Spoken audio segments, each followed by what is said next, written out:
Hello दोस्तों, नमस्ते, राधे राधे। मैं आपकी साधना दुबे, साधना लोक के देहाती चैनल पे आप सभी का स्वागत करती हूँ। दोस्तों, बहुत ही सुंदर इस समय माता रानी का नवरात्र का टाइम चल रहा है। दोस्तों, नवरात्र का दिन चल रहा है। माता रानी का 9 दिन सब लोग आराधना करते हैं, माता रानी को मनाते हैं। आइए आप लोग सुनिए, बहुत ही प्यारा छोटा सा है लेकिन बहुत सुंदर है। दोस्तों, आप लोग अगर ध्यान से सुनेंगे, पूरा सुनेंगे, लास्ट तक सुनेंगे, तभी आप लोगों को समझ में आएगा। बहुत ही सुंदर गीत है दोस्तों, और खूब गीत सुनिए, खूब आनंद लीजिए और अपनी छोटी बहन को अपना दुलार प्यार आशीर्वाद खूब ढेर सारा दीजिएगा। आप लोगों से विनम्र निवेदन है।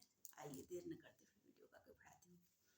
माटी के मूर्तिया पे ललकी चुनरिया हो कि मनवा मोहेला, माई के मोहनी सूरतिया हो कि मनवा मोहेला, माई के मोहनी सूरतिया हो कि मनवा मोहेला।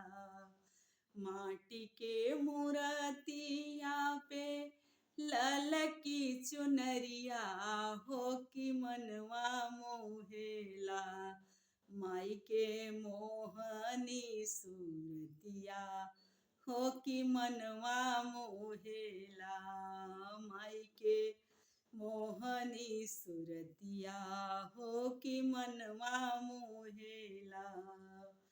केसिया में सोहे माई के चमेली के गजरवा हो कि मंगिया सोहना, माई के ललका सिंदूरवा हो कि मंगिया सोहना, माई के ललका सिंदूरवा हो कि मंगिया सोहना।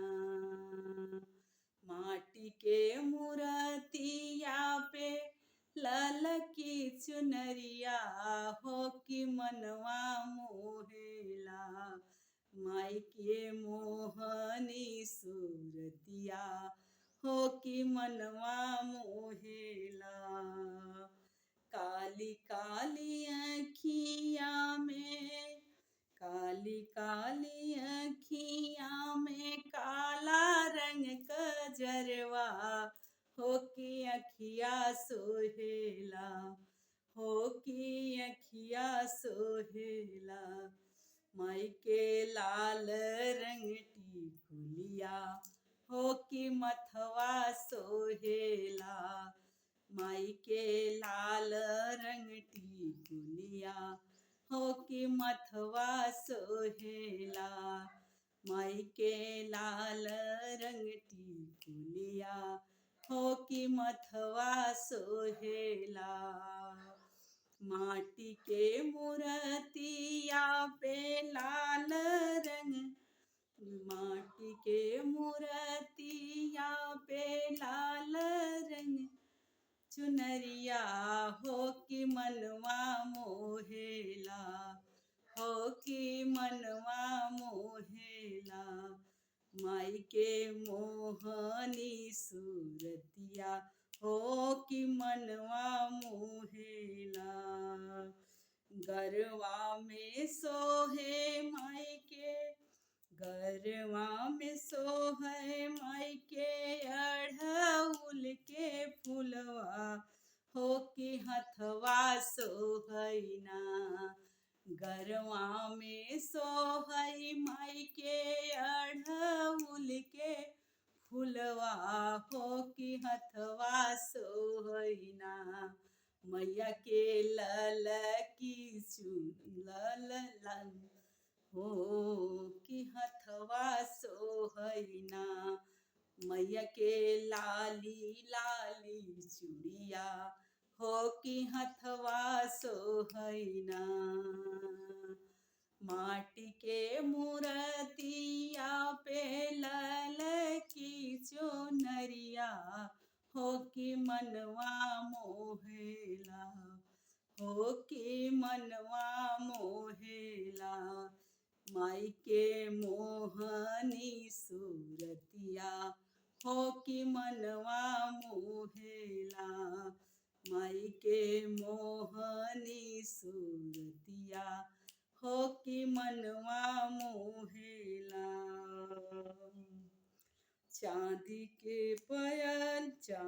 के पयलिया मैया के चम चम चमके हो कि चम चम चमके ना हो कि चम चम चमके ना हमरे मैया के मेहदिया हो कि चम चम चमके ना हो कि लाले रंगवाना हमरे मैया के मेहदिया हो कि लाले रंगवाना। चम चम चमके माई के पाँव में बिछुआ हो कि लाले रंगवाना माई के सोहेला भावर हो कि लाले रंगवाना माई के सोहेला भावर हो कि लाले रंगवाना। चम चम चमके मैया के अंग पर लहंगवा हो कि चम चम चमके ना माई के लल की चुनरिया हो कि चम चम चमके ना माई के लल की चुनरिया हो कि चम चम चमके ना देवी के लल की चुनरिया हो कि चम चम चमके ना।